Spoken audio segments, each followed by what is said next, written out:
You know, Old Salem's had around 12 months worth of infrastructure street work from the city of Winston-Salem. So if you do take a walk around Old Salem, you're probably going to see some pretty grimy stuff all over the buildings. That's partially because, well, every time we cleaned off the buildings, within a few hours, the grit would return. One of the silver linings of COVID is that the city's been able to push through a year ahead of schedule. So when we do reopen, this will be cleaned off. We're going to have new sidewalks, new trees, new street lamps, and a new paving on Main Street. So it'll all be worth it.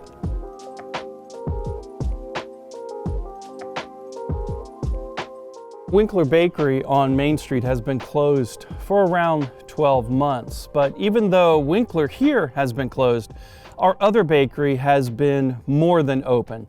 I think many of you have heard that we've been baking bread for local families in need and donating that bread to local food banks.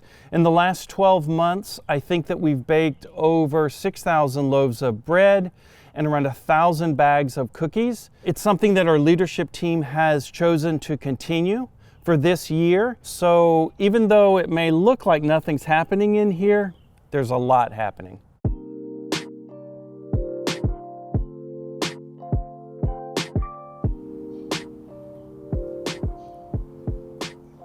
You know, sometimes Old Salem is really beautiful when no one's here, but the truth is that all of us really miss the visitors. What this last year has allowed us to do is to really pause, be silent for a little bit, kind of like I'm being right now. Think about how we operate, the kinds of things that we talk about, the people that we highlight. And when we do open up again, I'm absolutely convinced that what a visitor is going to experience is going to be just incredibly beautiful. I mean, I'm alone here on the back of Winkler Porch right now, but I hope very soon that I'm going to have 1,000 school kids running around and grandparents with their grandkids having some Winkler treats back here with me.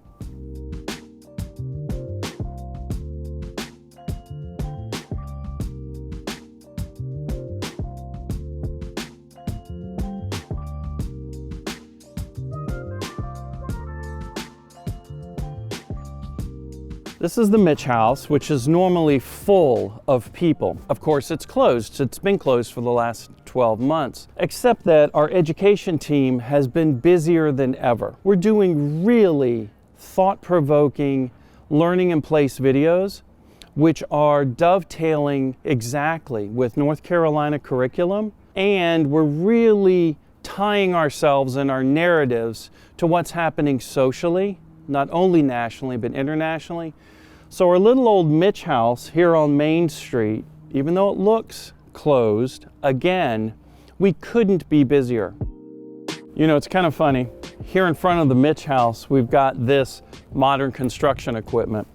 Again, we've got some pretty serious street work that's gone on in the last 12 months. So we have this kind of equipment all throughout the historic district. I think we're very close to being done, which is pretty great. But as you walk around, you're going to see that the sidewalks are fixed. There are no bricks missing. It's not uncomfortable to walk on it.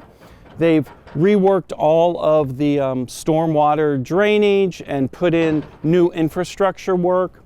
You'll notice that there are new tree pads for trees that are going to go down Main Street, and also connections for new street signs.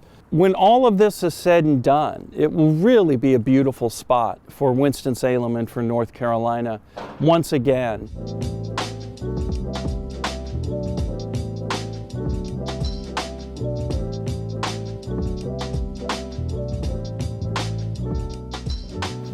So of course, Teabaggy Merchant is not open right now, but around 12 months ago, we opened up an online retail store.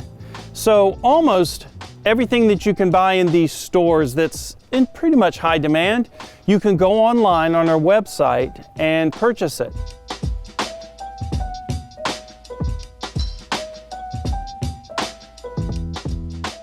Hey Ben. Hello Frank. It's looking great. Thank you, thank you. You know, the pump reconstruction is an example of the behind the scenes work that we're doing at Old Salem.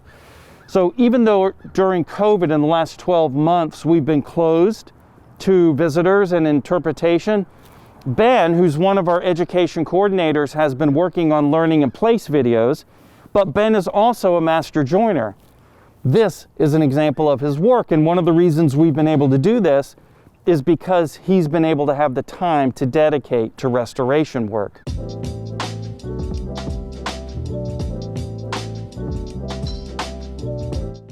Every Friday, we're doing things that are on Facebook Live. We're having cooking lives out of the Tavern Kitchen.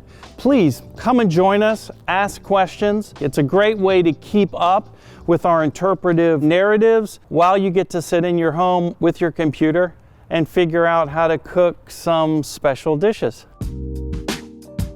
If you have any time, make sure that you go online and check out all of the Museum of Early Southern Decorative Arts options that we have. There's some really interesting programming that we're doing. There's a new series called Things, which we're comparing artifacts from across the world with artifacts that are held within this building. We also have something called the History Nerd Alerts, which are on social media, then the Craftsman database, and then very soon we're going to be opening up to by appointment for scholars and researchers, so you can come into the building, still be socially distanced, and continue your scholarship on early Southern decorative arts. So what you can tell is, even though it might look sleepy here in the historic district, we're anything but. And as we said a year ago, we're going to remain open, just in a really different way. We're not open in a tangible way as you come to the historic district, but we certainly are open in a virtual and digital way. So we welcome you to our social media and all of those programs, and fingers crossed, we'll be welcoming you back to the historic district very soon.